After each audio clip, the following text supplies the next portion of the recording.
NotebookLM is what Google calls its AI research tool, and it allows you to upload a variety of sources to each notebook that you create, and then use AI prompting to return results that are only based on that ring-fenced data that you provided. It doesn't just return text results. You can have audio, video, quizzes, prompt cards, even infographics. So as well as research, it can also be a really valuable tool for preparing for job interviews because you can upload specific data relating to companies and yourself and ask NotebookLM questions about it. Let's take a look at how it can help.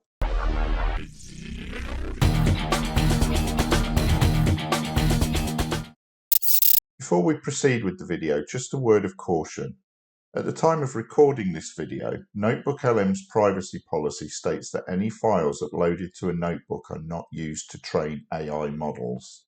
I expect for most people that the information in your CV or resume is public knowledge anyway, but if you have any concerns about the confidentiality or sensitivity of data in other files you're planning to use, then you should consider redacting the files or not uploading them. All you need to be able to use NotebookLM is a Gmail or a Google Workspaces account. You don't even need a paid Gemini subscription to use this, but just be aware if you are on a free Gmail account, you may hit some usage limits when using Notebook. So it's just something to bear in mind before you dive in and do a whole load of prompting. Here we are at the NotebookLM homepage, and I'll create a new notebook so that we can upload our data. And the first thing NotebookLM is asking us to do is add some sources. So you can drag and drop files here. You can link to files from your Google Drive. You can add a link to a website and it will go away and trawl that web page for information. You can even link to a YouTube video, or you can paste text in. So if you have text in another file, you can just hit copy text. You paste your text in here, and then you would click insert, and that would become a source as a text file within the notebook. For this example, I'm just going to drag and drop two files that I've created. And you can see that straight away, NotebookLM starts reviewing and interpreting those files. Now, once NotebookLM has reviewed the source files that you've uploaded, you'll be left looking at a page like this. And the two documents I've uploaded are a CV or a resume and a job description. Both of these are dummy data. I asked Google Gemini to create both of them. I did the CV or resume first for someone who works in financial planning and analysis, and then I fed it back the CV and asked it to generate a description for a job that would suit this individual. So straight away, it gives you a very brief summary in the middle of the screen about what it's interpreted from the data. And over on the right, you can see a whole raft of options that you've got to use that data. Like any AI tool, NotebookLM can make mistakes, and Google do provide a warning to that effect at the bottom of the page. Now, the tool is limited to providing answers based only on the information you've given it, but that doesn't mean it's immune from making things up, so bear that in mind when structuring your prompts. Based on the two sources I've provided, I'm going to ask NotebookLM to come up with a list of questions that it thinks the candidate could get asked, and also a few questions that it thinks the candidate should ask based on the information provided in the job description. I've drafted a prompt asking NotebookLM to play the role of a world-class career coach and provide me with a list of 5 questions that it thinks the recruiting manager for this role might ask at interview.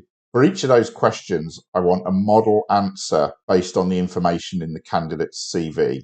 It should then go on to provide a list of 3 questions that it thinks the candidate could ask the hiring manager and explain how those questions will demonstrate the candidate's skills and experience. NotebookLM should answer in a business, professional but friendly tone and not make anything up. Let's see what it returns. And it's returned the list of 5 questions along with model answers based on the candidate's CV, and then has listed another 3 questions that the candidate could ask that would demonstrate the candidate's skills and how they're aligned to the role. You can then go on and enter more prompts to refine the questions you've already asked or to dig a bit deeper on particular topics. I'd recommend you add as many sources of information as you can about the company you're looking to interview at, particularly if you want to dig a bit deeper on the questions in the prompts.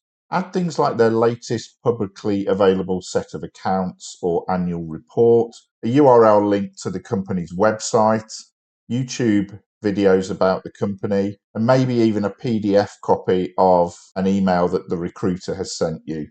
If you're uploading information such as sets of accounts for UK companies, be aware that the information could be a year or two out of date. The prompt may return questions about things that happened a while ago and aren't particularly relevant for being interviewed now. Just change the prompt and ask it to exclude that information when it's formulating the questions. Have a play around with some of the studio tools over on the right hand side of NotebookLM and see if you can produce anything else that would help you with your interview, such as creating a slide deck if you've been asked to do a presentation. It wouldn't be ideal, but it would be a good starting point for what you need to do. Or maybe even create a quiz to get yourself ready for that interview. If there is a pencil icon on the button, make sure you click that first and fill in the relevant prompt information to give the tool some guidance as to what it is you're looking for. If you just click the button, it will just return a generic answer based on all the information that you've uploaded, and it won't be what you're looking for. Where the studio buttons don't have the pencil icon, they will just try and create a result based on all the information you've uploaded. For example, the mind map doesn't have one. But if you want to filter it down to say just create a mind map of your CV, go over to your sources section and unclick all the other sources except for CV. The mind map will only then work with the information that you have ticked. Let's give it a go. You can see that you can expand and collapse the candidate's CV to look at various elements. You can go ahead and create a new notebook for every company you're interviewing at and upload all the relevant information to that notebook in isolation. But you will have to re-upload the documents about yourself to each of those notebooks. Thanks for watching, and if you found this useful, please hit that like button and consider subscribing to the channel.